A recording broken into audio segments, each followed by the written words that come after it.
દર્શક મિત્રો, આપ જોઈ રહ્યા છો Banas crime 24 news Gujarati channel. હવે જોઈએ આજના મુખ્ય સમાચાર। હારી તાલુકાના 6 ગામના ખેડૂતોએ અરેઠા ડિસ્ટ્રિક્ટ નહેરમાં ઉતરી પાણી મુદ્દે વિરોધ પ્રદર્શન કરાયું। રવિ સિઝનમાં નર્મદાનું પાણી સમયસર ન મળતા પાણી આપોના લગાવ્યા નારા। પાટણ જિલ્લાના હારી તાલુકામાં 6 ગામના ખેડૂતોએ અરેઠા ડિસ્ટ્રિક્ટ નહેરમાં ઉતરી પાણી મુદ્દે વિરોધ પ્રદર્શન કર્યું હતું। તો રવિ સિઝનમાં નર્મદાનું પાણી સમયસર ન મળતા પાણી આપોના નારા લગાવ્યા હતા।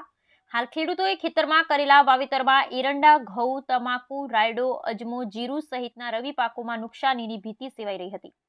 ત્યારે હારીજ સબ બ્રાન્ચ કેનાલમાં આવતી અરેઠા ડિસ્ટ્રિક્ટ વિશાખા નહેરમાં સિઝનમાં અંડરગ્રાઉન્ડ નાળાનું કામ ચાલુ હોવાથી ખેડૂતોને સમયસર નર્મદાનું પાણી ન મળતા સોઢવ, પાલોલી, અરેઠા, બુડા તમામ ગામના બિલકુલ નર્મદાનું પાણી ન મળતા તમામ પંચાયત સદસ્ય ભરત પરમારની અધ્યક્ષતામાં 6 જેટલા ગામના ખેડૂતોએ સાથે મળી કેનાલમાં ઉતરી વિરોધ પ્રદર્શન કર્યું હતું।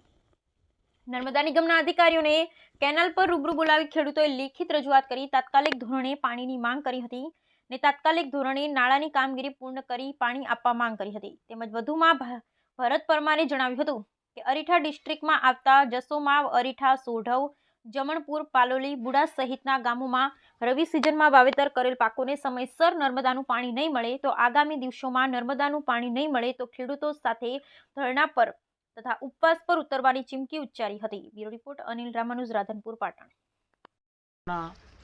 અરેઠા વિશાખા નહેરમાં હાલમાં અંડરગ્રાઉન્ડ ગરનાળાનું કામ ચાલુ છે। આ ગરનાળું છેલ્લા ઘણા સમયથી ચાલુ છે। ગરનાળાનું કામ એકદમ ધીમી ગતિએ ચાલુ છે, તેથી આ વિસ્તારના ખેડૂતોને હજુ સુધી નર્મદાનું પાણી મળ્યું નથી। તે હેતુથી આજે આશરે 4 થી 5 ગામોના ખેડૂતો મળીને કે નર્મદાના કેનાલ પર વિરોધ પ્રદર્શન કરવામાં આવ્યું। ત્યાં નર્મદાના અધિકારીઓને રૂબરૂ બોલાવી લેખિત સ્વરૂપે માગણી કરી કે આ નાળું ટૂંક સમયમાં પૂર્ણ કરવામાં આવે। તેથી તેઓએ ખાતરી આપી છે કે 4-5 દિવસમાં કાં તો અઠવાડિયામાં આ કામ પૂર્ણ કરવામાં આવશે। જો અઠવાડિયામાં પૂર્ણ કરવામાં નહીં આવે તો ગાંધી ચિંધ્યા માર્ગે હું પોતે અને ખેડૂતોની સાથે મળી આમરણાંત ઉપવાસ ઉપર બેસીશ।